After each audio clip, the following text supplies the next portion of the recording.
Susan, also, I believe you've been reading into the air superiority that US and Israel are exerting in Iran at this point. There have been statements coming in. If you can bring us up to speed on that.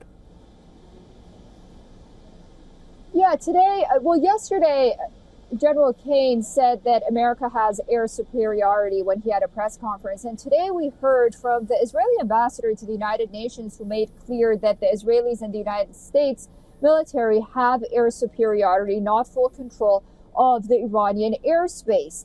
And that was in reply to a question on to what extent Israel and the United States is able to stop Iran from attacking neighboring countries. He said because of this air superiority in the coming days, we're going to be getting a better handle from where these missiles are being launched, because according to the ambassador, these missiles are being launched from underground, from caves.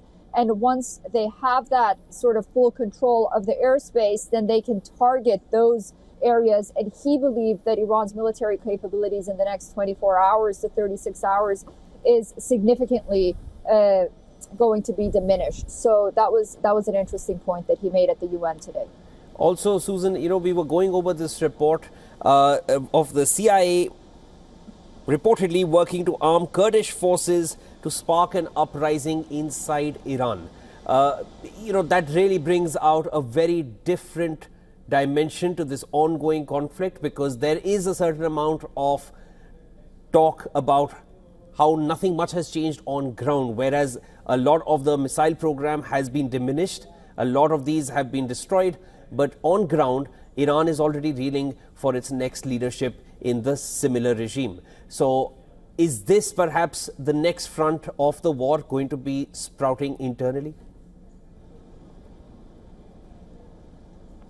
Yeah, that's a very accurate way to put it. Right now, we are getting reports. They haven't been confirmed by the White House or the Pentagon and have not been officially confirmed. But there's widespread reporting right now coming that the Trump administration has been in active discussion with Iranian opposition groups and Kurdish leaders in Iraq about providing them with military support. This is according to a source that spoke to a number of media outlets.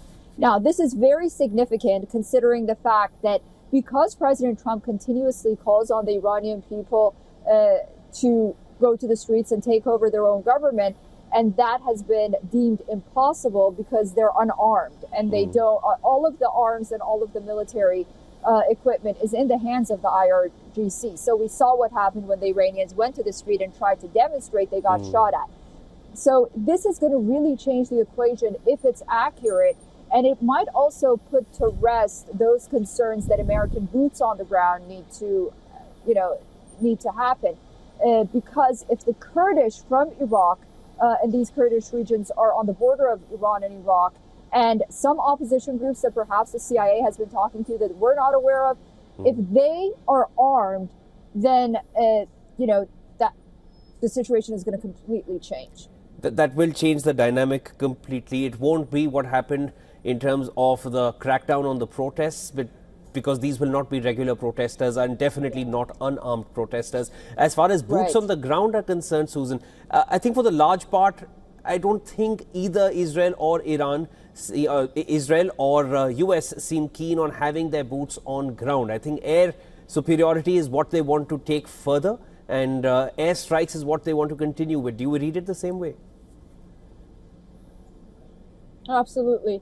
Absolutely. And again, when you talk about the American public, that would really, really tarnish this operation in the hearts and minds of the American if they find out that American troops are being deployed. And that would stand against almost everything that Donald Trump, even as a candidate, went into the election for and became president. He was never in support of this throughout his career, and he really didn't campaign on this.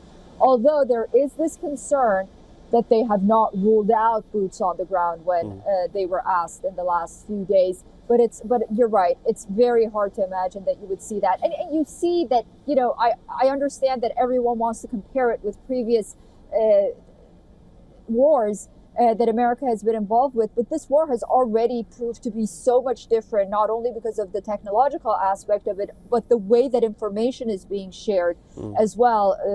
On all fronts, it's really been very different than perhaps the wars of the past. So let's see, but let's hope that that does not happen. And remember, this is an election year. This is a midterm election year.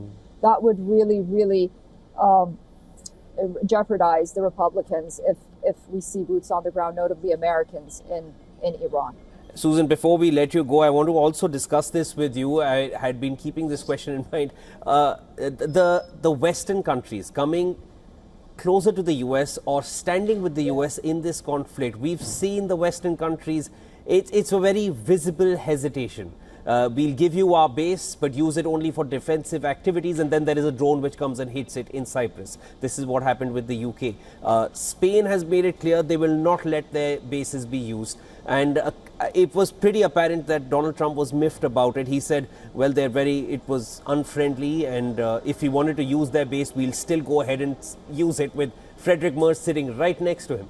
How do you feel US is reading into these kind of these gestures coming in from the West?